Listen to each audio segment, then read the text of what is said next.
एक बुक दे दो मुझे, लेकर आई मैं सिलेबस शीट। ओके, आज हम स्टार्ट करेंगे चैप्टर 6 BCK का।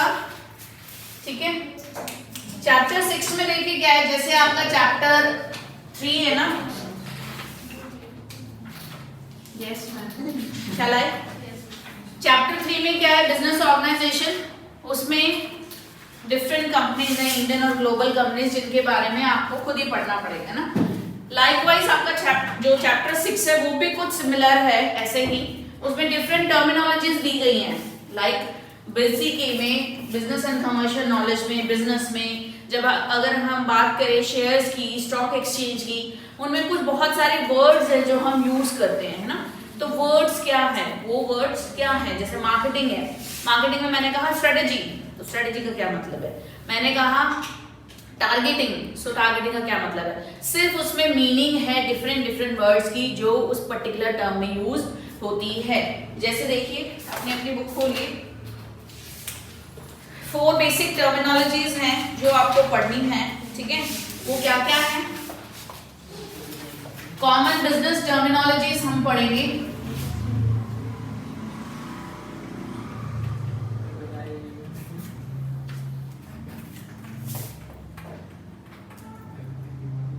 finance, stock and commodity terminology, marketing terminology, banking terminology and other, जो इनके अलावा कुछ रह गए उनकी बात करेंगे। आज हम सिर्फ इसकी बात करेंगे, finance, stock and commodity terminology। ये क्या है देखिए, जैसे आप देख पा रहे होंगे, agent, amortise, annuity, appreciation, assets, ये इस तरीके के वर्ड्स है। लाइक एसेट्स, मैं कहूँ एसेट्स, एसेट्स क्या होता है आप सब जानते हैं ना।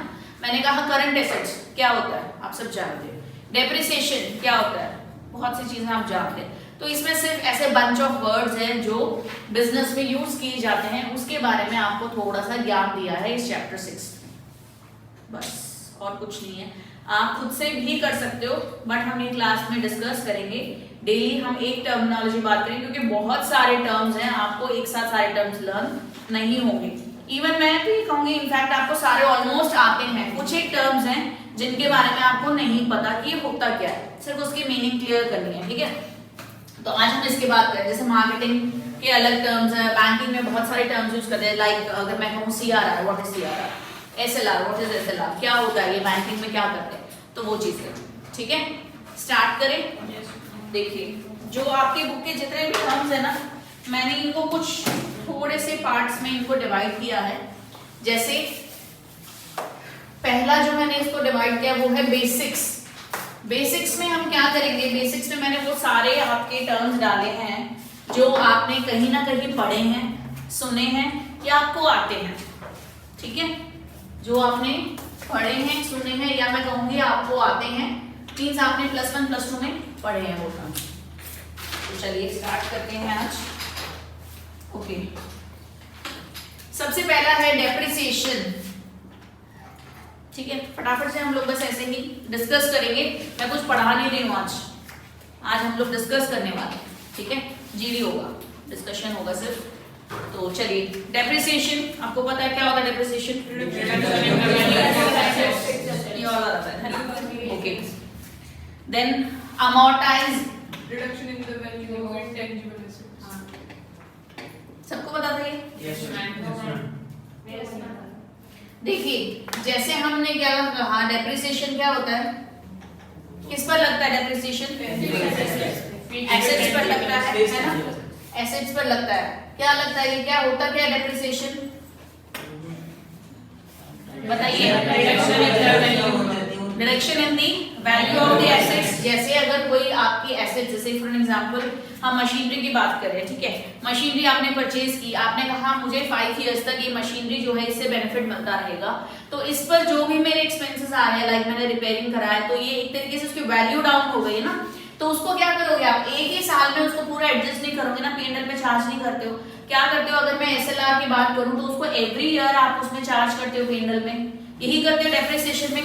सेम वही चीज होती है amortize में। इसमें हम क्या करते हैं, जो हमारे intangible expenses होते हैं हम उन पर क्या करते हैं, उन पर हम क्या करते हैं P&L चार्ज करते हैं। जैसे अगर मैं कहूँ कि मेरा कोई एक्सपेंस है, अगर मेरा मार्केटिंग से रिलेटेड कोई एक्सपेंस हो रहा है, से फॉर एन एग्जांपल अगर मैंने 1 लाख कोई एक्सपेंस किया है और वो मुझे नियर 5 ईयर तक बेनिफिट प्रोवाइड करने वाला है, तो वो जो मेरा एक्सपेंस है मैं 1 ईयर में उसको एडजस्ट नहीं करूंगी, चार्ज नहीं करूंगी P&L में, क्या करूंगी 5 इयर्स में उसको डिवाइड करके वो चार्ज किया जाएगा। So that is amortized, right.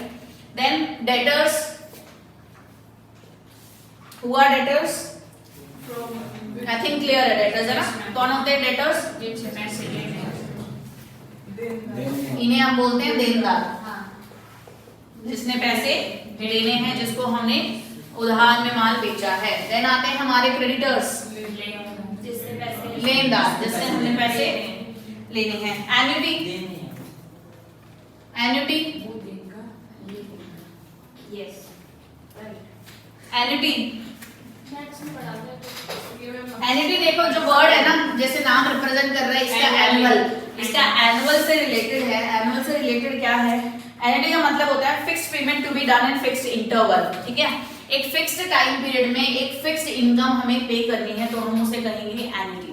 जैसे अगर मैंने कहा मुझे पता है कुछ ऐसा एक्सपेंस है जो मेरा एवरी ईयर एक्सपेंस होना है, एनुअल से कनेक्टेड है एन्युटी, तो एवरी ईयर मेरा कुछ एक्सपेंस होना है, सेम फिक्स्ड अमाउंट ऑफ मेरा इन्वेस्टमेंट जो एक्सपेंस होगा तो उसे हम कहेंगे एन्युटी।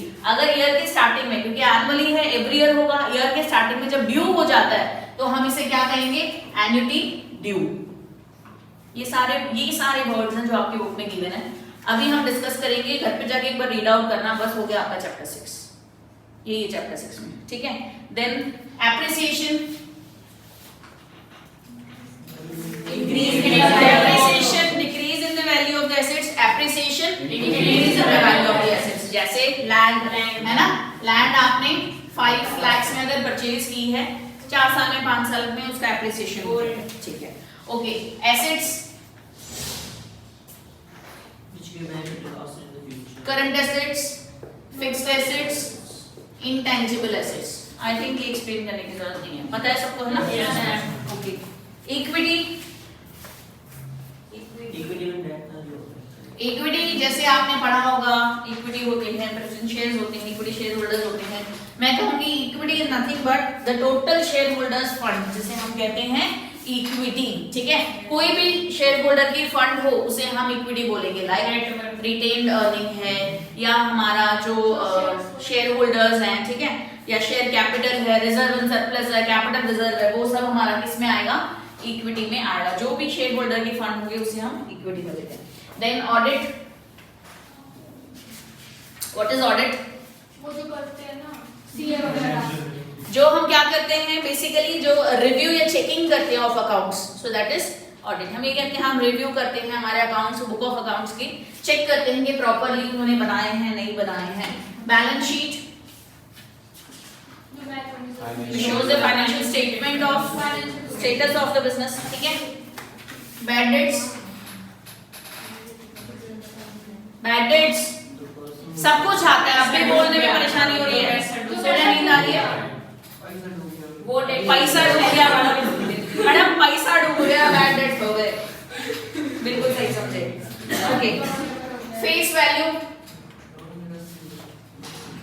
फेस वैल्यू जो उसकी जिस भी वैल्यू की सिक्योरिटी है उसे हम फेस वैल्यू बोलते हैं। कि जैसे इतने की अगर 10 रुपीज की सिक्योरिटी है, सिक्योरिटी मतलब शेयर्स की अगर हम बात कर रहे हैं ना, 10 रुपीज की मेरी सिक्योरिटी है तो इसे हम बोलेंगे फेस वैल्यू। अगर मैंने इसको इशू किया 30 रुपीज में तो ये हो जाएगी इशू प्राइस, है ना। और जो इसका डिफरेंस है 20, ये क्या हो जाएगा, प्रीमियम। अंडरस्टूड है। शेयर्स डिबेंचर्स तो सारा पढ़कर ही आ रहा है। बुक वैल्यू, बुक वैल्यू जो बुक में आपकी वैल्यू लिखी गई है that is book value.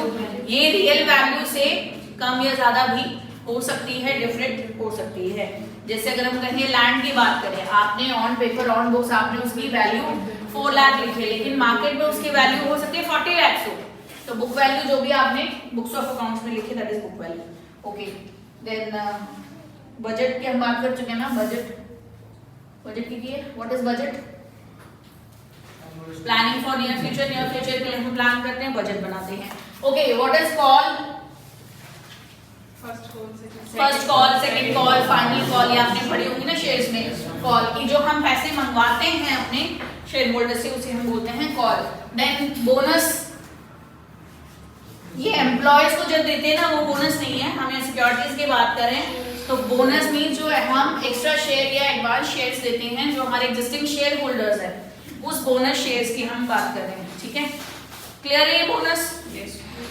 Okay, देखिए जैसे बोनस है, अगर मैं इसको डिफाइन करूं बोनस क्या है, जो भी हमारे एग्जिस्टिंग शेयर होल्डर्स होते हैं हम उनको क्या करते हैं, जो हमारी रिटेन्ड अर्निंग्स हैं उनमें से ही एज ए बोनस शेयर उनको प्रोवाइड करते हैं, ये होता है बोनस, है ना। तो इसमें एक कंसेप्ट और आता है जिसे हम क्या बोलते हैं, स्टॉक स्प्लिट। सुना है ये? स्टॉक स्प्लिट सुना नहीं? देखिए जैसे नाम से ही रिप्रेजेंट कर रहा है, स्टॉक का मतलब क्या होता है? स्टॉक मींस सिक्योरिटीज, ठीक है, शेयर्स की अगर हम बात करें। स्प्लिट मींस बांट देना, उसको डिवाइड कर देना, ठीक है। स्टॉक स्प्लिट में क्या होता है, कुछ रेशियोज डिसाइड करती है कंपनीज, उसके बेसिस पर, जैसे अगर उसने कहा 2:1 के बेसिस पर कंपनी ने अपना स्टॉक स्प्लिट कर दिया, मतलब जो भी मेरे 1 शेयर होल्डर है जिसके पास एग्जिस्टिंग 1 शेयर्स हैं उसको 2 में बांट दिया जाता है, ठीक है।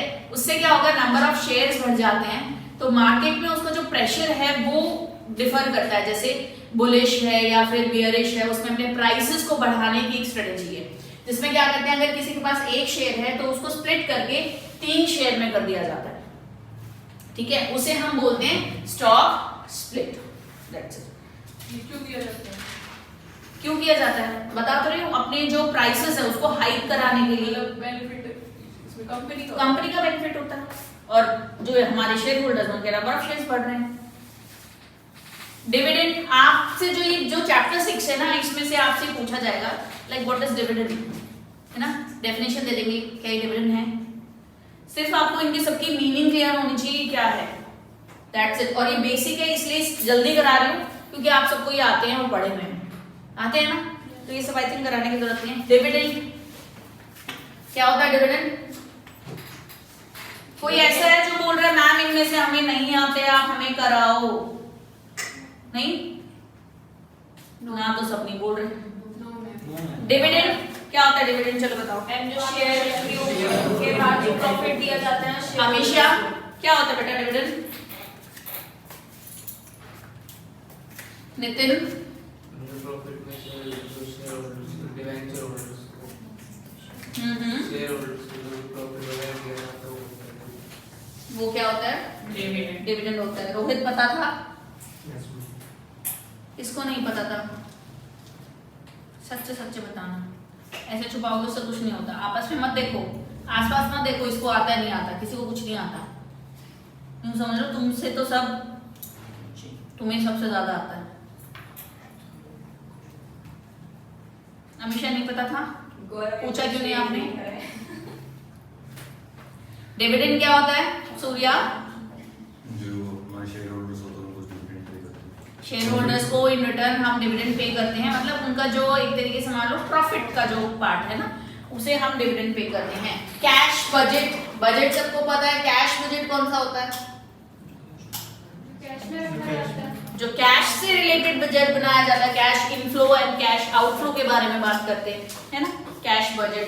क्रेडिट पीरियड, देखिए जो क्रेडिट पीरियड होता है, हाँ बिल्कुल, उधार का समय, भैया मैंने तुझे उधार दिया 2 महीने के लिए, 2 महीने के बाद मेरे पीसी आ जाने चाहिए, नहीं तो तू तो गयो, तू गयो भाई, तू तो गयो, नहीं गौरव ऐसे बोलते ना, मेरे पीसी आ जाने चाहिए, नहीं तो गयो। क्रेडिट पीरियड क्या होता है? एक टेन्योर होता है, एक टाइम पीरियड है जिसमें हम क्या करते हैं, उनको एक टाइम पीरियड दिया जाता है कि basically a length of time period की आपका जो क्रेडिट है उसकी पेमेंट हो जानी चाहिए। लिक्विडेशन, लिक्विडेशन कैश, मैम कितनी जल्दी वो कैश में कन्वर्ट होता है।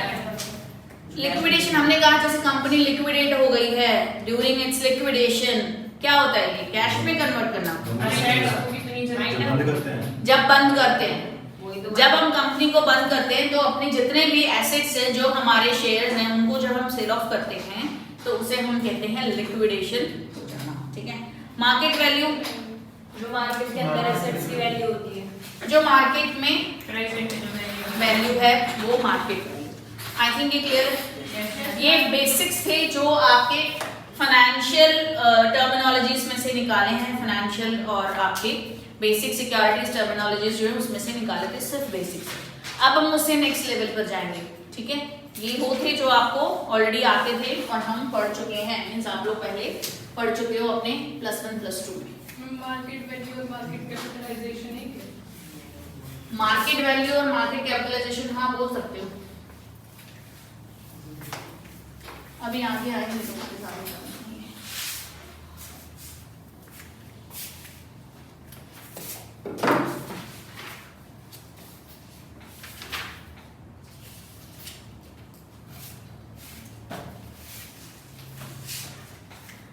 अच्छा ये कौन बताएगा?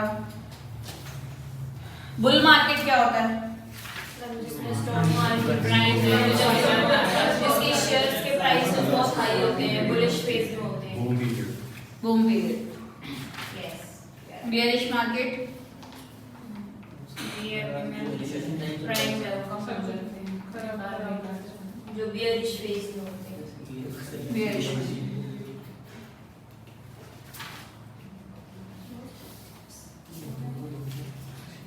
Closing price, closing price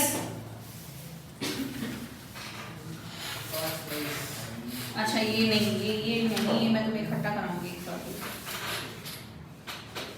face value, government bonds, bonds पता है? बॉन्ड्स गवर्नमेंट सिक्योरिटी, सिक्योरिटी होती है ना? इसमें क्या मिलता है? बॉन्ड्स पर इंटरेस्ट मिलता है ना? और गवर्नमेंट बॉन्ड्स जो गवर्नमेंट के बॉन्ड्स है जिसमें हम ये बोल सकते हैं इसमें रिस्क कम होता है, वो गवर्नमेंट बॉन्ड्स है। अच्छा एक बॉन्ड्स होते हैं आपके जीरो कूपन बॉन्ड्स, ये क्या होते हैं? जीएसटी में जीएसटी इंटरेस्ट नहीं, कूपन का मतलब यहाँ पर क्या है? हम सिक्योरिटीज की बात कर रहे हैं। इसमें क्या होता है? नो इंटरेस्ट है ना?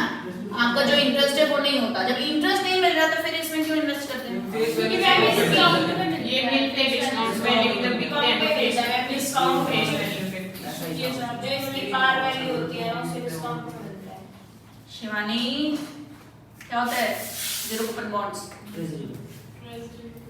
बिल्कुल सही कहा आप लोगों ने कि जो जीरो कूपन बॉन्ड्स है उस पे इंटरेस्ट नहीं लगता है, बट इसमें स्टिल इन्वेस्ट क्यों करते हैं? क्योंकि जो इसकी फेस वैल्यू है ना वो इतनी कम होती है। अगर मैं कहूँ जैसे 100 रुपीज है, ठीक है, 100 रुपीज है और अगर ये कहा 20 इयर्स के लिए इसको इन्वेस्ट किया गया और इसकी जब एक्सपायरी होगी तो इसका अगर मान लो 100 है तो ये आपको एज ए 10,000 मिलेंगे। तो जो इसका ये गैप है, जो डिफरेंस है, ये आपको every year as a benefit मिलता रहता है। ठीक है, इसलिए जीरो कूपन बॉन्ड्स में इन्वेस्ट करते हैं। IPO की वैल्यू तो 20 साल पहले 100 रुपए की जो वैल्यू थी वो 20 साल बाद 10,000 की बराबर बात है। कहने का मतलब अगर तुम इसको 5 साल ले लो तो जो भी टाइम पीरियड के लिए तुम इतना इन्वेस्ट कर रहे हो तो मैंने 2 साल बना दिया इसको। 2 साल में जैसे अभी इसकी फेस वैल्यू 100 है ना, तो अब जब ये खरीदेंगे तो इसको 80 पे, लेकिन तब बेचेंगे तो ये 100 पे बिकेगा। ऐसा नहीं होता है। क्या बोल रहे हो? फिर से बोलना। अब जैसे मैं परचेज कर रही हूँ, मतलब इन्हें इन्वेस्ट कर रही 100 पे किया तुमने, हाँ हाँ, तो ये डिस्काउंट दे के 100 वैल्यू है उसकी वैल्यू इससे ऊपर ही होगी कुछ ना कुछ।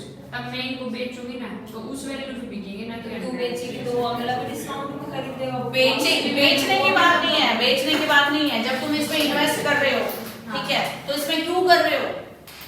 क्योंकि ये कम में मिलेंगे और ज्यादा नहीं। कम में मिलेंगे, ज्यादा में बिकेंगे। जब बिकेंगे वही कह रही हूँ। नहीं समझ रहे हो? नहीं मैं तो समझ गई, मैं तो ये कह रही थी कि ये डिस्काउंट में खरीदे ज्यादा में बेचेगी तो जो खरीद रहा है वो सेम वो भी तो डिस्काउंट में खरीदना क्या चाहिए। पता उसकी वैल्यू और ज्यादा डिफर करता है ये टाइम टू टाइम मार्केट पर। यही तो सारा इसका खेल है। स्पेकुलेशन है ये तो, पूरा ही स्पेकुलेशन पर डिपेंड रहेगा।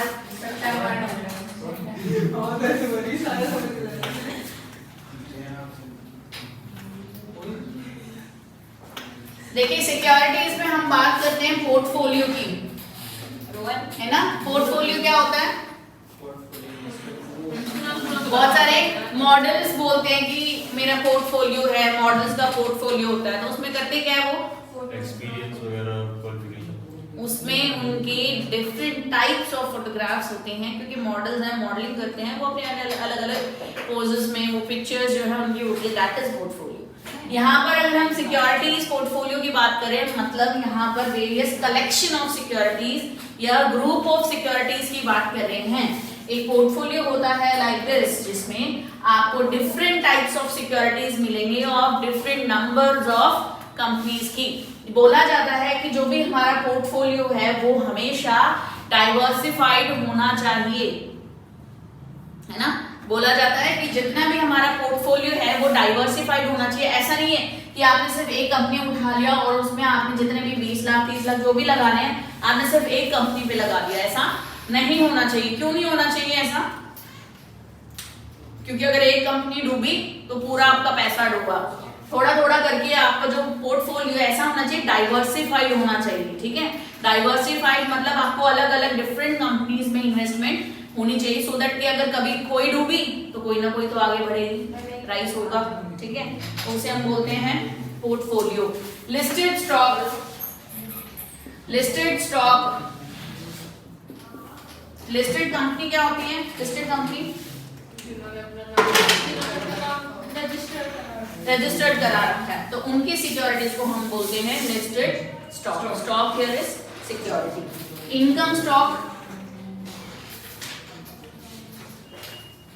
इनकम स्टॉक ऐसे स्टॉक, स्टॉक मतलब सिक्योरिटी, ऐसे स्टॉक जो ज्यादा इनकम हमें, इनकम तो हर कोई जनरेट करेगी, एज आपको डिविडेंड तो मिल ही रहा है, बट इनकम स्टॉक क्या होता है? इनकम स्टॉक एक ऐसा स्टॉक होता है जहां पर आपको बाकी अदर स्टॉक से, कॉमन स्टॉक से ज्यादा डिविडेंड मिलता है, तो उसे हम बोलेंगे इनकम स्टॉक, जहां पर इनकम ज्यादा जनरेट होती है, इसलिए उसे हम बोलते हैं इनकम स्टॉक, जैसे नेम रिप्रेजेंट कर रहा है। बॉन्ड की हमने यहाँ पर बात की, जीरो कूपन बॉन्ड्स की हमने बात की। स्टॉक, स्टॉक का मतलब होता है शेयर्स, ठीक है, ओके। डिबेंचर्स आपको पता है। Blue chip, blue chip, blue chip जो है एक इस तरीके की कंपनीज को बोलते हैं जो एक बहुत लार्ज कंपनी होती है, जिसका क्या होता है, बहुत अच्छा मतलब हिस्ट्री है, history of earnings and dividend की, उसकी हमेशा जो अर्निंग्स है वो अच्छी आती हैं, डिविडेंड्स जो अच्छे हैं, जिसका ये समझ लीजिए कि हिस्ट्री बहुत अच्छी है, मतलब एक अच्छी कंपनी है ना, जिसके बारे में सिर्फ अच्छा अच्छा होता है, अच्छी कंपनीज है, और जिसका जो यील्ड है यानी जो इनकम है वो हमेशा दैट इज ऑलवेज हाई, तो उसे हम कहते हैं ब्लू चिप। मींस ऐसी कंपनी जिसका जो क्या है अर्निंग्स है और जिसका डिविडेंड है वो उसकी हिस्ट्री अच्छी है, always they gets higher dividend, higher earnings. Derivatives, ये सब कॉम्बिनेशन है, कुछ तुमने लॉ में पढ़ा है, कुछ अकाउंट्स में पढ़ा है, कुछ स्टैट्स में पढ़ा, कुछ मैथ्स में पढ़ा, वाह वाह वाह। डेरिवेटिव्स, देखिए जो डेरिवेटिव्स होते हैं, जैसे नाम ही रिप्रेजेंट कर रहा है, डिराइव या डेरिवेटिव, ठीक है, डिराइव हुआ या डेरिवेशन हुआ। जो डेरिवेटिव्स होते हैं वो कहीं ना कहीं सम अंडरलाइंग एसेट्स से आते हैं, कोई भी एसेट हो सकते हैं, ठीक है, कोई भी अंडरलाइंग एसेट है वहां से इसका ओरिजिन होता है।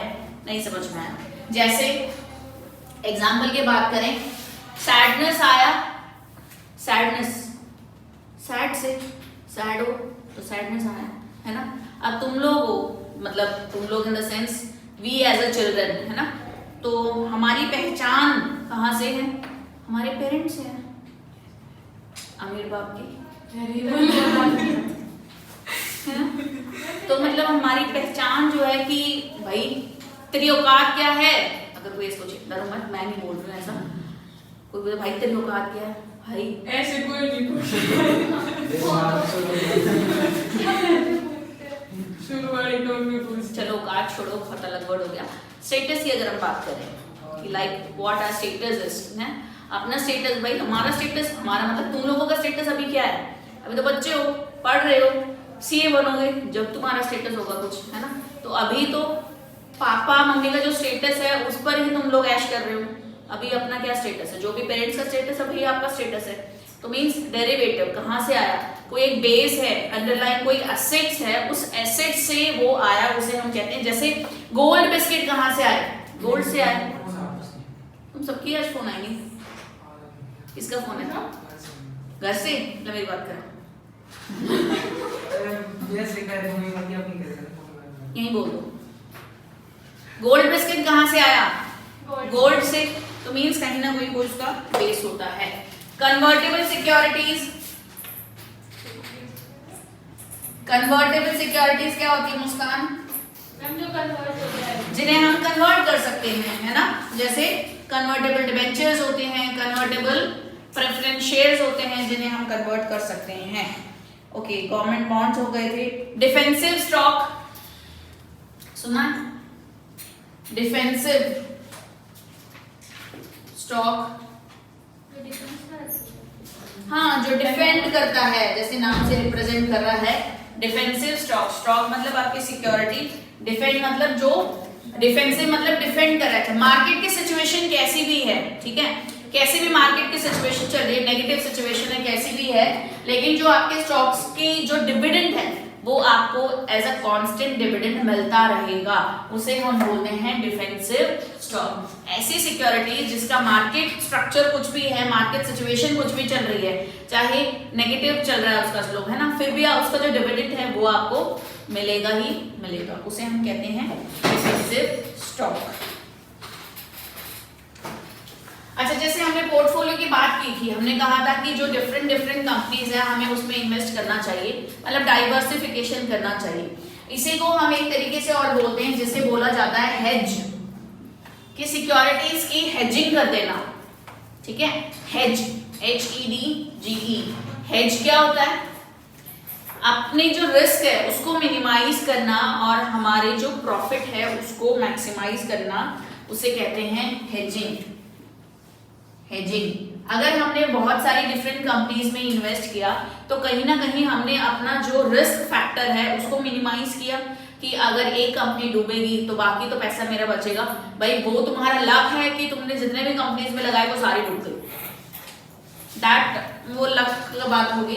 बट हेजिंग में हम क्या करते हैं, हम ये सोचते हैं कि अपना जो पैसा है उसको डिफरेंट कंपनीज में इन्वेस्ट करें, सो दैट कि कहीं ना कहीं मेरा जो रिस्क फैक्टर है वो मिनिमाइज हो जाए और मेरे जो रिटर्न्स हैं वो ज्यादा मिले, तो उसे हम कहते हैं हेजिंग करना, ठीक है। जैसे अगर मैं कहूँ सिर्फ सारा सब कुछ जो है अपना पैसा स्टॉक मार्केट में नहीं लगाया, ठीक है, कुछ हमने क्या कर दिया, प्रॉपर्टी में लगा दिया, कुछ हमने गोल्ड में लगा दिया। अब देखो सबसे बड़ी दिलचस्प चीज क्या है कि जो गोल्ड है और स्टॉक मार्केट है वो कैसे हैं, एक दूसरे के ऑपोजिट है। जब स्टॉक प्राइसेस बढ़ते हैं तो गोल्ड के प्राइस जो है ना कम होने लग जाते हैं, और जब स्टॉक डाउन जाता है तो गोल्ड जब बढ़ता है।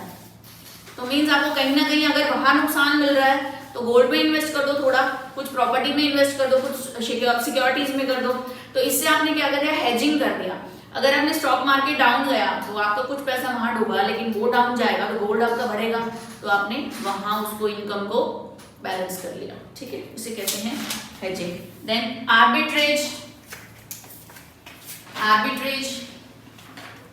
ये आप इंटर में भी पढ़ोगे, इंटर में थोड़ा वास्ट आएगा आपका ये आर्बिट्रेज क्या होता है, साइमल्टेनियसली बाइंग एंड सेलिंग करना, उसे हम आर्बिट्रेज बोलते हैं। जैसे अगर मैं कहूँ दो सिचुएशन है, दो सिटी है, से फॉर एग्जांपल जयपुर है और दिल्ली है, ठीक है, वहां पे जो एप्पल्स के रेट है पर केजी, जयपुर में है 60 रुपीज पर केजी एप्पल और दिल्ली में है वही 85 रुपीज पर केजी, है ना। तो आप क्या करोगे, जयपुर में परचेज करके उसको दिल्ली में सेल कर दोगे, तो जो डिफरेंस अमाउंट होगा, जो मतलब आपने जो प्राइस डिफरेंस जो था ना, इसका बेनिफिट उठाया, इसे हम बोलेंगे आर्बिट्रेशन। साइमल्टेनियसली एक तरफ आपने खरीदा और एक तरफ आपने बेच दिया, तो जो साइमल्टेनियसली चलेगा हम उसे कहते हैं आर्बिट्रेशन होना, कि जो भी प्राइस वेरिएशंस है आपने उसका बेनिफिट उठाया, ठीक है। ओके, एक इंटरेस्टिंग है और जिसे हम बोलते हैं बुक क्लोजर।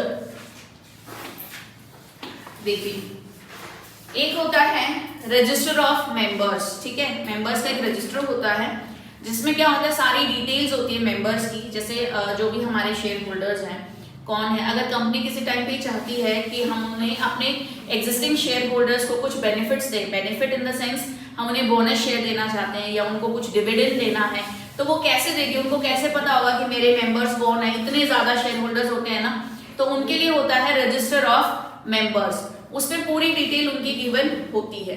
लेकिन सबसे बड़ी समस्या कब आती है, आपको पता है कि ट्रेडिंग होती रहती है ना, ट्रेडिंग होती है, मेंबर्स आते हैं जाते हैं, सारी ट्रेडिंग चल रही है, तो उस सिचुएशन में कैसे पता चलेगा कि वो रजिस्टर ऑफ मेंबर्स जो है, मेंबर्स चेंज हो जाएंगे, तो वहां पे प्रॉब्लम होती है ना। तो वहां यूज किया जाता है बुक क्लोजर। बुक क्लोजर में क्या करते हैं, एक टाइम में जो हमारे मेंबर्स हैं, जो एग्जिस्टिंग शेयर होल्डर्स हैं, उन मेंबर्स का जो भी उसमें डिटेल ब्यौरा गिवन होता है, उनको क्या करते हैं, जो भी डिविडेंड अगर देना है, बोनस शेयर देना है या कोई भी हमें बेनिफिट उनको प्रोवाइड करनी है, तो उनको हाँ वो बेनिफिट देते हैं और बुक क्लोज कर देते हैं। फिर नया रजिस्टर ऑफ मेंबर्स स्टार्ट होता है जिसमें नई एंट्रीज होती हैं, नए इश्यूज होते हैं, ठीक है। फिर जब हमें जो भी बेनिफिट उनको देना होता है वो उनको प्रोवाइड किया जाता है और उस बुक को क्लोज कर दिया जाता है, क्योंकि मैशअप हो जाता है बहुत ज्यादा, क्योंकि ट्रेडिंग चल रही है, कोई परचेज कर रहा है, कोई एक्सचेंज कर रहा है, किसी के नाम पे आ रहा है, किसी के नाम पे जा रहा है, तो मेंबर्स का जो है वो क्लैरिफाई नहीं हो पाता, तो वहां पर हम यूज करते हैं बुक क्लोजर। समझ आ रहा है? नींद आ रही है? एजेंट्स, अब हमने बेसिक्स पढ़े थे सिक्योरिटीज, यानी हमने स्टॉक एक्सचेंज के बारे में पढ़ा था। अब इसके अलावा जो छोटी मोटी टर्म्स हैं आपके, जैसे एजेंट, एजेंट कौन होता है, जो किसी के बिहाफ पे खरीदता है शेयर्स को या करता है। ब्रेक इवन पॉइंट, बदला भी कराऊंगी। Break even point, no profit no loss, उसे हम बोलते हैं ब्रेक इवन पॉइंट। इकोनॉमिक्स में भी आता है break even analysis. Capital budgeting, capital budgeting जो कैपिटल एसेट्स से रिलेटेड हम जो भी बजटिंग करते हैं, लाइक कितना हमें उस पे स्पेंड करना है, क्या करना है, वो सब हमारा कैपिटल बजटिंग होता है। कंसोलिडेशन,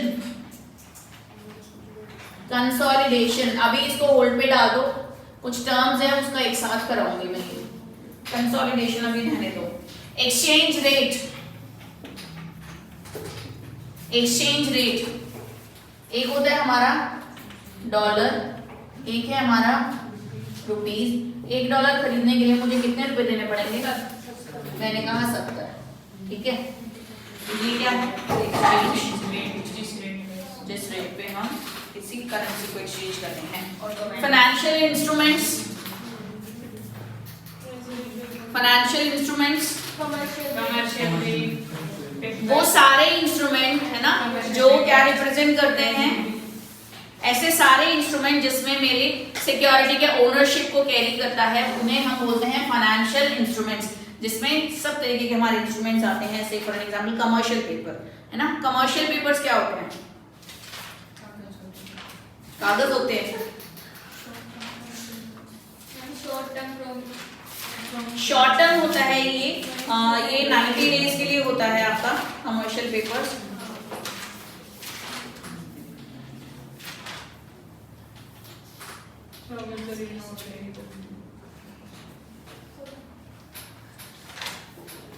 कमर्शियल पेपर क्या है, ये भी आपका फाइनेंशियल इंस्ट्रूमेंट है, ये बहुत शॉर्ट टर्म के लिए होता है। से फॉर एग्जांपल 90 डेज का होता है ना।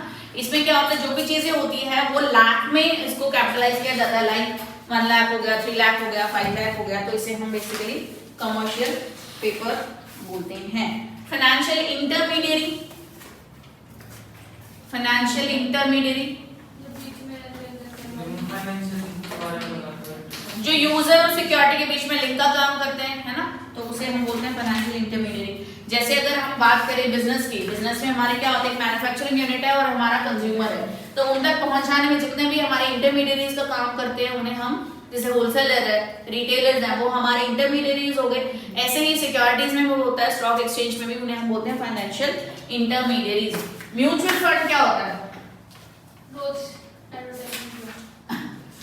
एडवर्टाइजमेंट तो आती है, होता क्या है, देखिए म्यूचुअल फंड क्या होता है, पैसे इन्वेस्ट करते हैं। देखो बहुत सारे ऐसे लोग हैं जिनके पास छोटे छोटे पैसे हैं, है ना, छोटे छोटे पैसे मतलब बहुत स्मॉल अमाउंट ऑफ मनी है, वो कहीं एज ए लार्ज इन्वेस्ट नहीं कर सकते। वो क्या करते हैं, सब लोग मिलकर क्या करते हैं, अपना पैसा जो है म्यूचुअल फंड में लगाते हैं। ABCDE हो गए, ये सब मिलकर क्या करते हैं, उन्होंने म्यूचुअल फंड में लगाया। यहाँ पर क्या होता है, यहाँ पर एक्सपर्ट्स बैठे होते हैं। ये एक्सपर्ट्स क्या करते हैं, फर्दर इसको सिक्योरिटीज में इन्वेस्ट करते हैं, है ना, सिक्योरिटीज में इन्वेस्ट करते हैं और यहाँ से जो रिटर्न मिलता है वो अपना शेयर काट कर वो सारा रिटर्न इनमें डिस्ट्रीब्यूट कर देते हैं। इसे हम बोलते हैं म्यूचुअल फंड। इसमें कंपैरेटिवली जो रिस्क है वो कम होता है, क्योंकि एक्सपर्ट्स के थ्रू जा रहे हैं, इन्हें कोई नॉलेज नहीं है कि हमें कौन से सिक्योरिटीज में इन्वेस्ट करना है, कब करना चाहिए, कैसे करना, कोई नॉलेज नहीं है। तो ये डायरेक्ट एक्सपर्ट्स को अपना पैसा देते हैं और ये इन्वेस्ट करके उनको रिटर्न प्रोवाइड करते हैं। ठीक है, अब कुछ चीज है जो बहुत इंपॉर्टेंट है, थोड़ा ध्यान से सुनना। देखिए, एक होता है स्पॉट,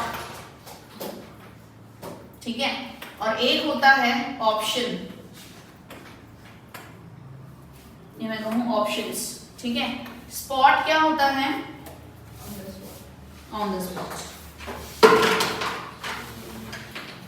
स्पॉट मतलब जो भी करंट प्राइस है ना, किसी भी शेयर का जो करंट प्राइस है, से फॉर एग्जांपल मैंने कहा कि किसी शेयर का प्राइस है 250, तो इसे हम कहेंगे स्पॉट, जो भी इसका करंट प्राइस है, जो प्रेजेंट प्राइस चल रहा है।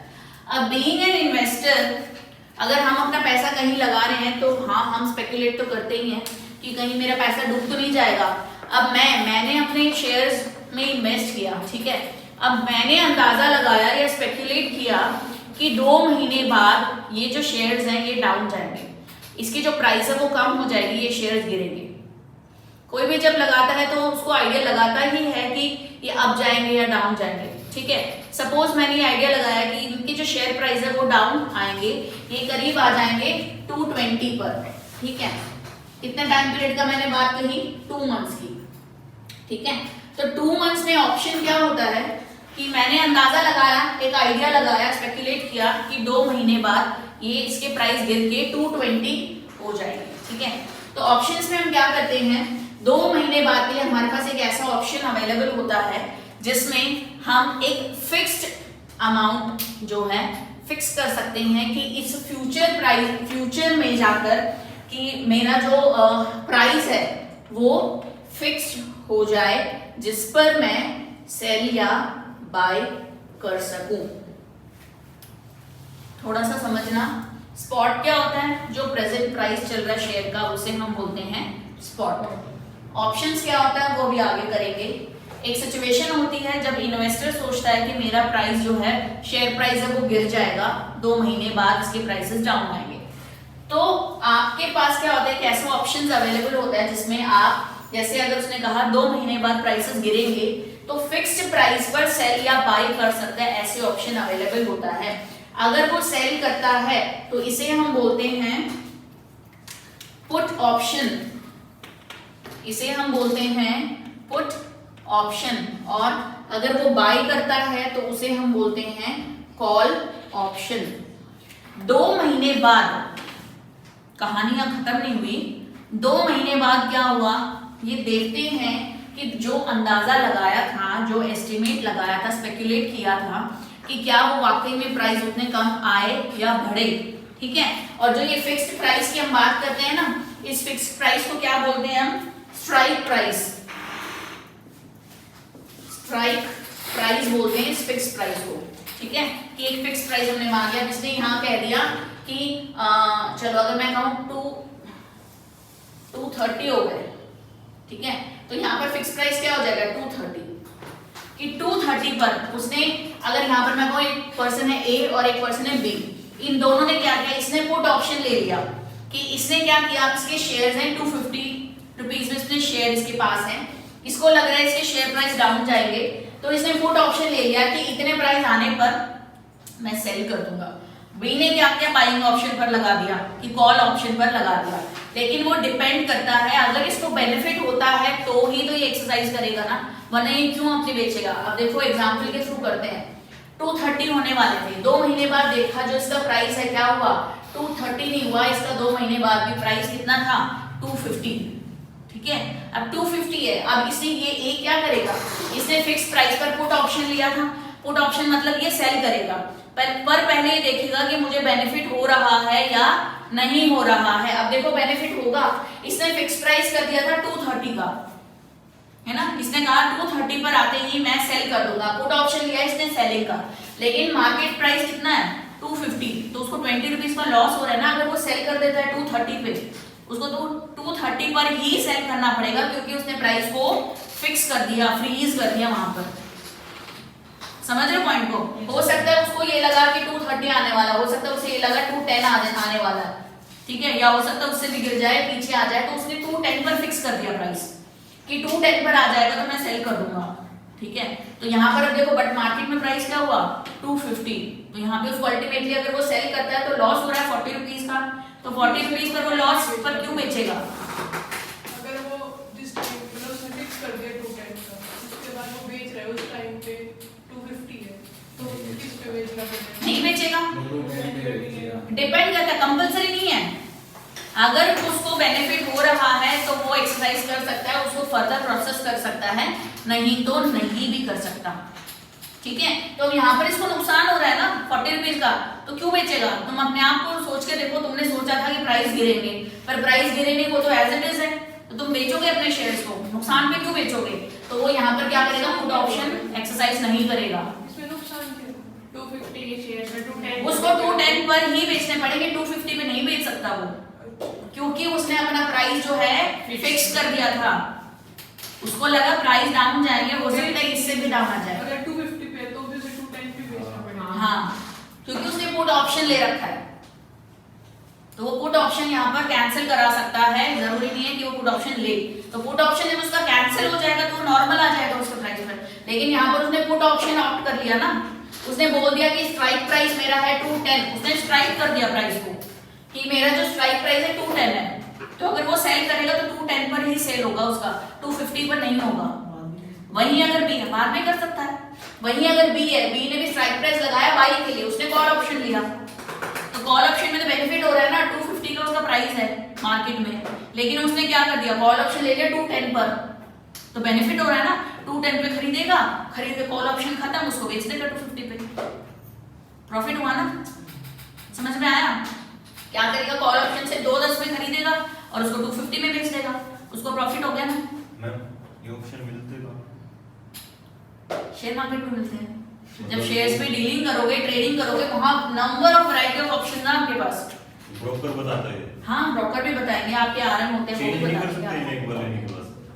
नहीं कर सकते हो ना, आपके पास ऑप्शन है, इसको एक्सरसाइज करो चाहे मत करो। तुमने एक्सरसाइज नहीं किया तो ये कैंसिल हो गया ना, तुमने नहीं किया, कैंसिल करा दिया। पहले वेट तो करोगे, जब तुमने इस पे ऑप्शन लगाया है, तभी तो इसको ऑप्शंस बोलते हैं। ऑप्शंस तुमने लगाया, तुम देखोगे तो सही ना कि 2 महीने का तुमने लगाया ऑप्शन, तो 2 महीने वेट तो करोगे, स्पेकुलेट किया है तुमने, तो 2 महीने तुमने देखा 250 का 250 ही है, तो तुम क्यों सेल करोगे? तुम इसे कैंसिल कर दोगे, no I don't want to sell, ठीक है। जब ये फायदा नहीं होता है तो हम इसे बोलते हैं आउट ऑफ मनी। जब किसी चीज में आप ऑप्शन लेते हो और आपको कोई फायदा नहीं होता है तो उसे बोलते हैं आउट ऑफ मनी। बट तुम ऑप्शन लेते हो, तुम्हें फायदा भी हो रहा है, तो इसे हम बोलते हैं in the money, in the money. समझ आया? इससे आपके बहुत सारे टर्म्स क्लियर हो गए।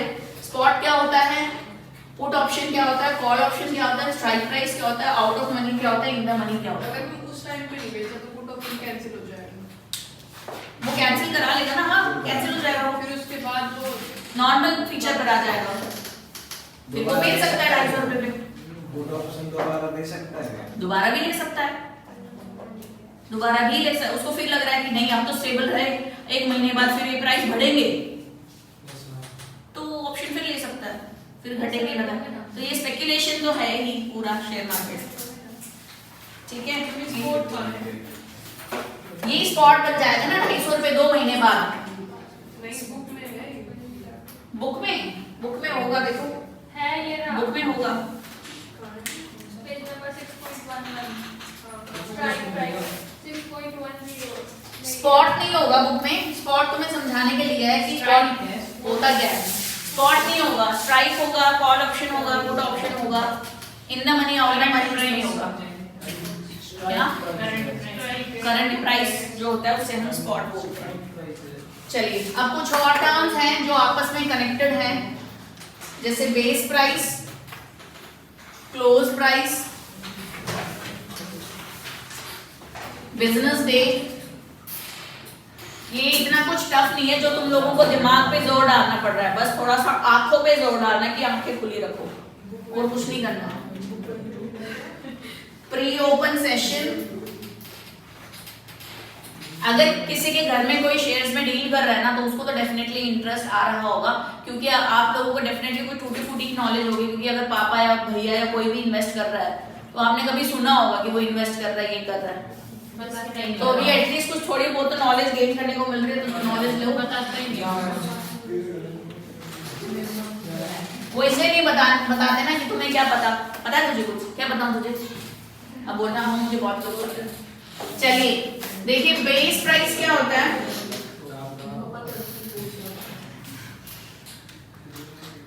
बेस प्राइस क्या होता है, बिगिनिंग ऑफ द डे जो भी प्राइस होती है, ठीक है, सिक्योरिटीज की, उसे हम बोलते हैं बेस प्राइस। ओके, जो बिजनेस डे है, अच्छा टाइमिंग क्या होता है इनका, 9:15 AM to 3:30 PM, इसे हम बोलते हैं ट्रेडिंग सेशन, मतलब 9:15 से 3:30 बजे, इसे हम बोलते हैं ट्रेडिंग सेशन। बिजनेस डे क्या होता है, मंडे टू फ्राइडे, कोई भी अदर हॉलीडे होती है तो वो भी हो जाएगी। बेस प्राइस जो भी beginning of the day price है वो बेस प्राइस है, क्लोज प्राइस जो एंड ऑफ द डे जो क्लोजिंग के टाइम पे प्राइस है वो प्राइस है। अब देखिए प्री ओपन सेशन क्या होता है। प्री ओपन सेशन जैसे यहाँ पर 9:15 बजे स्टार्ट होता है ना, लेकिन 15 मिनट पहले आप क्या कर सकते हो, आपको अगर कोई भी एंट्री करनी है, कोई मॉडिफिकेशन करना है या आपको कोई कैंसिलेशन करना है, तो इन चीजों को आप कर सकते हो प्री ओपन सेशन में। कैसे, देखो एग्जांपल लेते हैं। एग्जांपल के तौर पे आपने क्या किया, 9 बजे आपने ऑर्डर डाल दिया, ठीक है, ऑर्डर डाल दिया, आपको लग रहा है आपके दोस्त ने कहा क्या यार जो फलां कंपनी है ना उसके शेयर के प्राइस बढ़ेंगे तो खरीद ले, पक्का उसको खरीद ले। 40 रुपए थे, ठीक है यार, वो बढ़ के 50 हो गए, देख अभी और बढ़ेंगे। 50 रुपीज उसकी प्राइस थी, तुमने 9 बजे क्या कर दिया, ऑर्डर डाल दिया उसको 50 रुपीज पर, ठीक है। 9:15 बजे ही तुम्हारा ऑर्डर कंफर्म होगा, लेकिन तुमने 9 बजे उसको ऑर्डर डाल सकते हो। जैसे ही 9:15 बजे वो ओपन हुआ ना, ओपन होते ही तुम्हारा ऑर्डर अपने आप ऑटोमेटिकली कंफर्म हो जाता है, ठीक है। तो वो 50 पे आपका क्या हो गया, आपने परचेज कर लिया उसको। जैसे ही आपने उसको परचेज किया, उसके प्राइस हो गए 2 मिनट बाद ही 55, 5 मिनट बाद उसके प्राइस हो गए 60, तो मतलब आपने 10 मिनट बाद उसको बेचा और चले गए। तो इसे क्या होता है, 15 मिनट्स पहले आपका ऑप्शन होता है कि प्री ओपन सेशन होता है, जिसमें आप अपना ऑर्डर डाल सकते हो। अगर आप लगता है श्योर, जरूरी नहीं है बड़ा है, हो सकता है उल्टा भी हो गया हो, उल्टा भी हो सकता है, तो पूरा स्पेकुलेशन है ये, ठीक है। तो base price, starting price, close price, end of the day price, business day Monday to Friday, pre open session 15 minutes पहले आप ऑर्डर और मॉडिफिकेशन और कैंसिलेशन जो भी करना है वो कर सकते हो। ट्रेडिंग सेशन 9:15 से 3:30 बजे शाम के, ये आपका ट्रेडिंग सेशन है। 52 वीक हाई क्या होता है? 52 वीक हाई या लॉस जो होता है वो क्या होता है? करते हो तुम? पापा करते हैं। प्री ओपन सेशन क्या है, मुझे फिर से बताना। देखो प्री ओपन सेशन क्या होता है, जैसे अपना ट्रेडिंग सेशन है, देखो अंशी करना इन्वेस्ट जाके, तब तुम्हें अच्छे से सारी चीजें क्लियर हो जाएंगी। 9:30 बजे सुबह, सॉरी 9:15 पर सुबह ओपन होता है, ठीक है, और शाम के 3:30 बजे तक रहता है, 3:30 बजे के बाद बंद हो जाता है। मतलब जो भी आपकी ट्रेडिंग है वो सब कितने बजे होगी, 9:15 बजे शुरू होगी। लेकिन प्री ओपन, प्री मतलब इन एडवांस, कोई भी पहले, उसे हम प्री बोलते हैं। तो प्री ओपन सेशन में क्या होता है, ये 15 मिनट पहले आपको फैसिलिटी अवेलेबल है कि 15 मिनट्स पहले आपको अगर कोई ऑर्डर डालना है तो आपको ऑर्डर डाल सकते हो। ऑर्डर का मतलब है आपको कोई शेयर खरीदना है, या कंफर्म किया मुझे खरीदना है, तो आप ऑर्डर डाल सकते हो। जैसे ही 9:15 बजे ओपन होगा ना, ओपन होते ही वो अल्टीमेटली अपने यहाँ उसका ऑर्डर आपका कंफर्म हो जाएगा। आपको वेट नहीं करना। 9:15 बजे आपका जो है ये मार्केट ओपन हुआ है, आप फिर उसमें अपना ऑर्डर डाल रहे हो, कंफर्मेशन ले रहे हो, थोड़ा बहुत टाइम लगता है ना, यहाँ पे कुछ मिनटों में जो है वो खेल चलता है। जैसे 2 मिनट में देखो उसके प्राइसेस बढ़ गए, तो किसी को लगता है यार ऐसा ना हो जैसे ही मार्केट शुरू हो होगी, स्टार्ट होगा, प्राइसेस बढ़ जाएंगे या कम हो जाएंगे। तो उसी के लिए वो क्या कर देता है, प्री सेशन ले लेता है कि 15 मिनट पहले डाल के बैठ जाओ, जैसे ही 9:15 बजे ओपन होगा तुम्हारा कंफर्म हो जाएगा। ऑनलाइन होता है ये सब? हाँ ऑनलाइन होता है।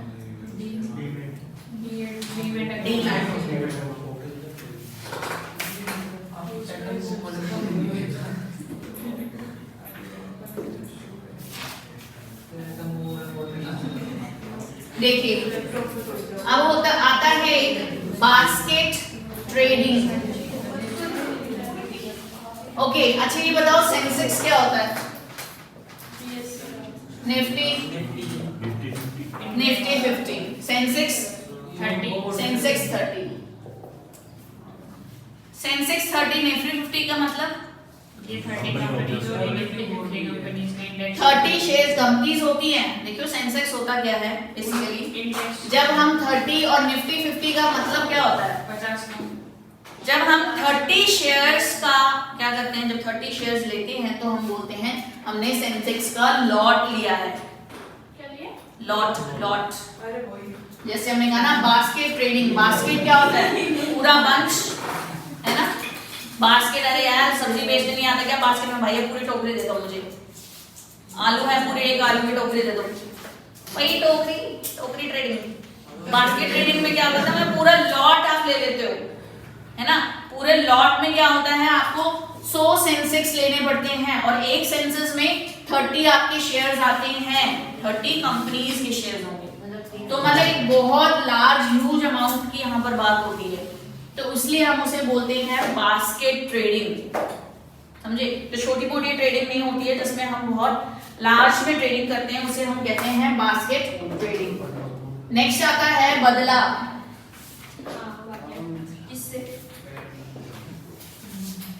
मार्केट से, स्टॉक मार्केट से बदला, स्टॉक मार्केट से बदला। देखिए इसमें क्या होता है,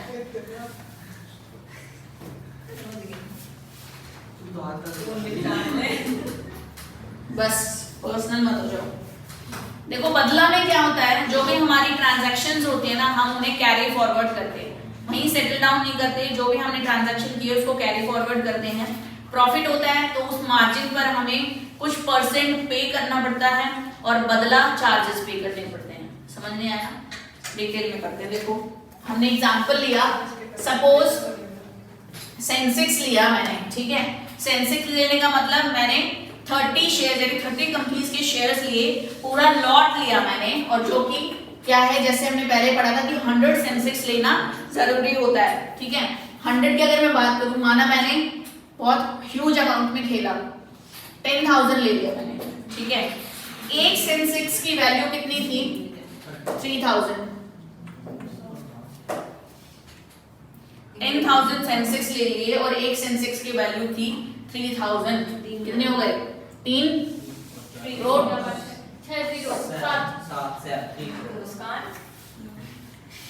3 करोड़ हो गए, ठीक है।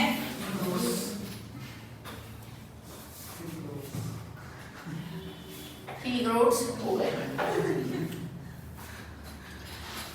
अब 1 महीने बाद, ठीक है, प्राइस क्या हुआ? प्राइस हो गया 3800। 3800 कितना प्रॉफिट हुआ? 800। वो तो एक का है ना, 800 इंटू 10,000 इंटू 800 ना, ये होगा 80 lakh. How many zeros? 6। You count है ना Muskan, why should I, you are here to count, कर दो काउंट, ठीक है। अभी देखो ये हुआ, प्रॉफिट हुआ उसको 80 लाख का, ठीक है। 80 लाख का प्रॉफिट हुआ, अपना प्रॉफिट उठाओ और चलते बनो, यहाँ से सेटल डाउन हो गया। बट उसको जो मार्जिन मिला है, उसको इस मार्जिन का कुछ परसेंट भी पे करना पड़ता है, ठीक है। बट इंसान जब कुछ ज्यादा मिलता है तो और लालची हो जाते हैं ना कि नहीं फिर बढ़ेगा, तो वो क्या करता है, इसको फिर कैरी फॉरवर्ड करता है, सेटल डाउन नहीं करता इसको कैरी फॉरवर्ड करता है। फिर उसने इसको लगा रखा है, ठीक है। फिर क्या होता है, प्राइस कितना हो गया? कम होना चाहिए। 2500। अब उसको नुकसान हो गया, यहाँ पर उसको क्या हो गया, लॉस हो गया। भाई अब लॉस में तो उठा कर लेकर जाऊंगा नहीं, अब पड़ा रहने दो उसको। इसने फिर लगाया, फिर कैरी फॉरवर्ड किया। तो ये जब भी कैरी फॉरवर्ड होगा तो जो भी इसका अगर प्रॉफिट है, इसका मार्जिन है, तो उस मार्जिन का कुछ परसेंट वो डिसाइडेड होता है, वो डिफर करता है। इतना डिटेल में आपको जाने की जरूरत नहीं है, बस उसको मार्जिन का कुछ परसेंट एज अ चार्ज पे करना पड़ता है, प्लस इसे बोला जाता है बदला। तो बदला चार्जेस भी उसको पे करने पड़ते हैं, जिसे बोला जाता है बदला। समझ गए? इससे ज्यादा लगाएगा फिर लॉस आया, फिर उसका सब कुछ बिक जाएगा। बस यही होता है, स्पेकुलेशन नहीं है सारा कुछ। बदला देखो, पहले तुमने एक सेंसेक्स का लॉट ले लिया, कुछ भी ले लिया, तो मैंने एक एग्जांपल लिया यहाँ पर। तुमने एक सेंसेक्स के लॉट में, हम 30 शेयर्स की बात करते हैं कि 30 कंपनीज की शेयर्स हैं, उसका मिनिमम होता है कि आपको 100 तो लेना ही पड़ता है, तो एक बहुत बड़ा लॉट हो जाता है। तो यहाँ पर अगर मैं कहूँ मैंने 1000 शेयर्स लिए, जिसकी जो प्राइस क्या थी, 30,000 पर शेयर थी, ठीक है। तो 1000 के से मल्टीप्लाई करोगे तो एक ह्यूज अमाउंट हो गया। अब तुमने क्या किया, वो तुमने लगा रखा है शेयर्स में, एक महीने बाद या अगर तुमने, मैं कहूँ कि एक वीक के बाद भी, ठीक है, तो तुम देखते हो उसके प्राइस बढ़ गए, 38,000 हो गए, प्राइस बढ़ गए, मतलब तुम्हें यहाँ से फायदा हुआ ना। तुमने अगर 100 रुपए लगाए, तुम्हें 100 रुपए की जगह उस पर 300 रुपए मिल रहे हैं, तो 200 रुपए का तुम्हें तो प्रॉफिट हुआ। लेकिन तुम वो प्रॉफिट लेकर नहीं जा रहे हो, तुम कह रहे हो मुझे इतना प्रॉफिट मिला, अब तो और मिलेगा, इसको भी लगा देता हूँ। तुमने क्या किया, एज इट इज इसको उठा के फिर से इन्वेस्ट कर दिया, उसको इन्वेस्ट ही कर रखा, तुम वो इसको लेके नहीं गए, ठीक है। तो वो क्या हुआ, तुमने कैरी फॉरवर्ड किया ना, लेकर नहीं गए उसको, तुमने उसके आगे फिर फॉरवर्ड कर दिया, उसको कैरी फॉरवर्ड किया ना।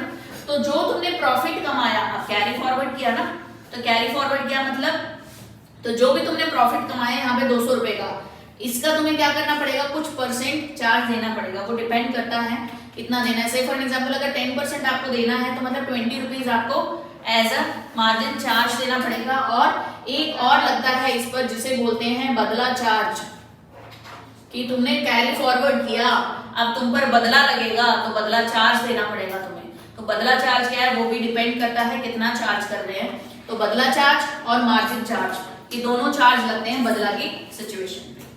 वो तब होता है जब तुमने कैरी फॉरवर्ड किया, उसको सेटल नहीं किया। लालच बुरी बला तो होती है, फिर कितना तगड़ा नुकसान हो गया ना, ठीक है। नेक्स्ट होता है बीटा। मैं उसको बदला पढ़ा था, इसको बीटा पढ़ो। टेस्ट का भी टाइम नहीं बचेगा तुम्हारा, है ना। अच्छी बात है। बता भी नहीं रहे हो, आज तो बोल भी नहीं रहे हो, बस में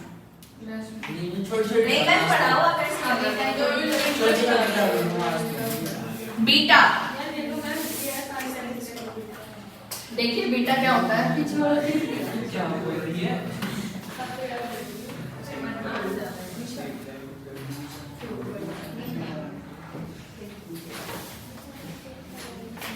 बीटा क्या होता है, बीटा रिलेशनशिप है किसका,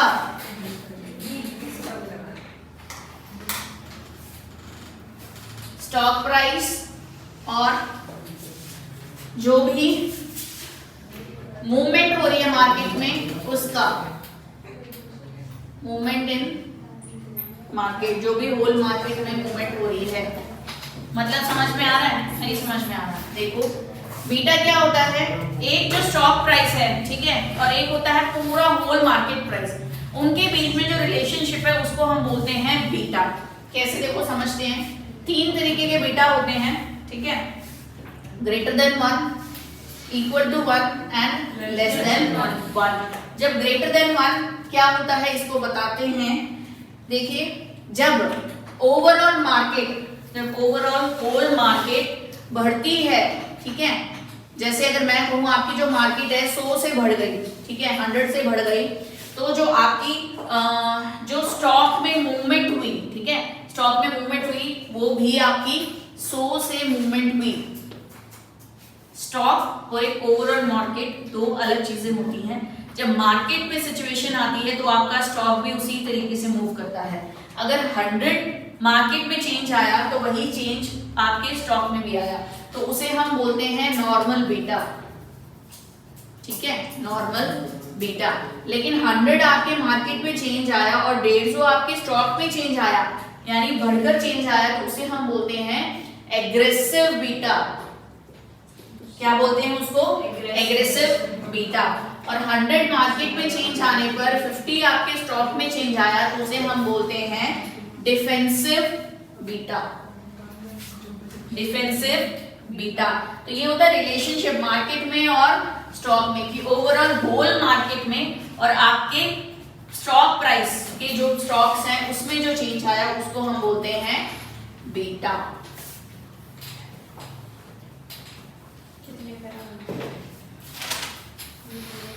अब तो बस एक छोटा सा लास्ट है, वो तुम्हें अच्छा ही लगेगा, समझ आएगा, वो बल्कि तुम्हें आता ही है, तुम लोग ये बता देना। एक मैंने छुड़वा दिया था ना बीच में, कंसोलिडेशन। एक होता है कंसोलिडेशन, एक होता है मर्जर, एक होता है जॉइंट वेंचर, एक्विजिशन। बताइए आप लोग ये क्या होता है? पार्टनरशिप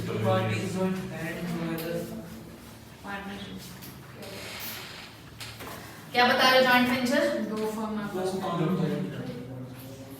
फर्म आपस में जुड़कर एक बन जाती है। इसी पर्पस के लिए For जब safe दो purpose. For some special purpose के लिए जब दो कंपनीज मिलकर एक होती है तो उसे हम कहते हैं जॉइंट वेंचर।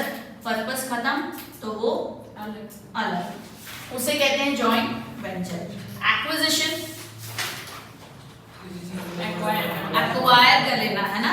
एक जो होती है आप क्या बोलते हो, स्ट्रॉन्ग कंपनी ने छोड़ो वीक कंपनी को एक्वायर कर लिया, उसके एसेट्स और सब कुछ एक्वायर कर लिया, ठीक है, जैसे गूगल करता है, ठीक है, तो उसे हम बोलते हैं जैसे टेक ओवर कर लेना, ठीक है, टेक ओवर कर लेना, तो वो होता है आपका एक्विजिशन।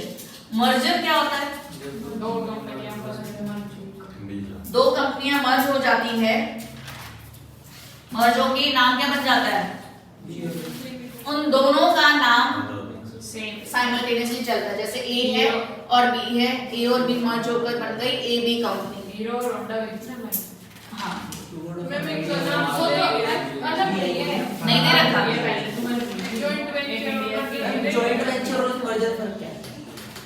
जॉइंट वेंचर क्या होता है? जॉइंट वेंचर किसी स्पेशल पर्पस के लिए बनती है, ठीक है, दो कंपनीज है, कोई स्पेशल काम के लिए, स्पेशल पर्पस के लिए दोनों कंपनीज क्या करती है, मिलकर काम करती है, एक नई थर्ड पार्टी बनाती है, वो पर्पस खत्म, फिर दोनों अलग अलग हो जाती है। एक्विजिशन भी नहीं दे रखा मैंने। कोई बात नहीं, पढ़ लो, डिफरेंस करने में क्या दिक्कत है, वो एक्स्ट्रा ही पढ़ रहे हो, कम तो नहीं पढ़ रहे।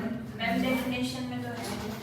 और जॉइंट वेंचर क्या होता है? जॉइंट वेंचर में, सॉरी, जॉइंट वेंचर होता है मर्जर में एक कंपनी है, बी कंपनी है, दोनों मिलकर क्या कर लेती है, एक नई कंपनी बना लेती है, जिसका नाम रख लेती है ए बी कंपनी, दोनों का नाम मिल जाता है, हाँ ठीक है, वो नाम मिल जाता है। जो आप ये बता रहे हो ना, जब जॉइंट वेंचर का किसी पर्पस की कंसोलिडेशन ले रहे हैं, कंसोलिडेशन में भी यही होता है।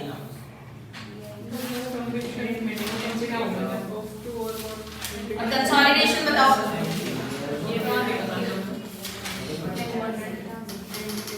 तुषार, कंसोलिडेशन।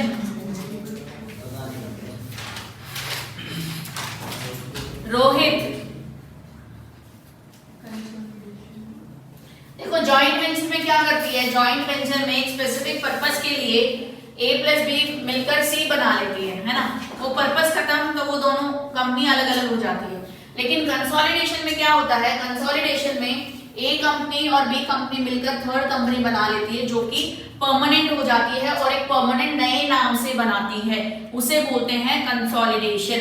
ये परमानेंट केस पर होता है, जॉइंट वेंचर टेम्परेरी केस पर होता है, पर्पस खत्म होने के बाद वो दोनों अलग हो जाती है।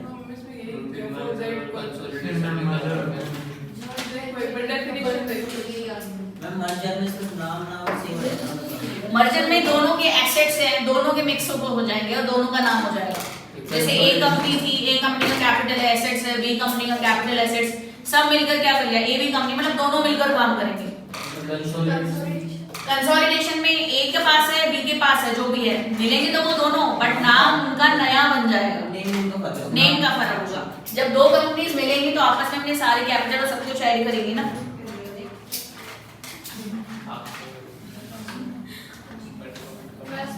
कहाँ की बने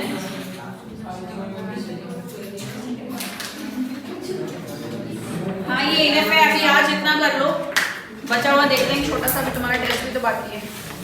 कहाँ बता रही हो अंशी? पेज नंबर हाँ, मिल गया।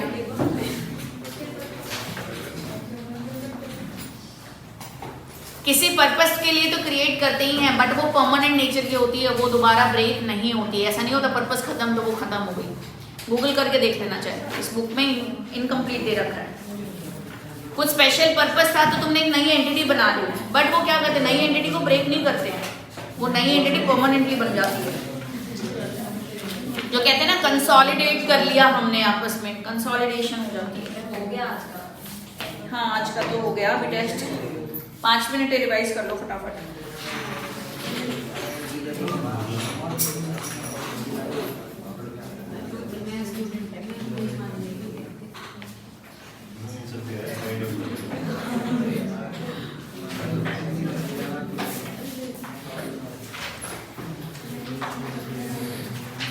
कर लो फटाफट से रिवाइज।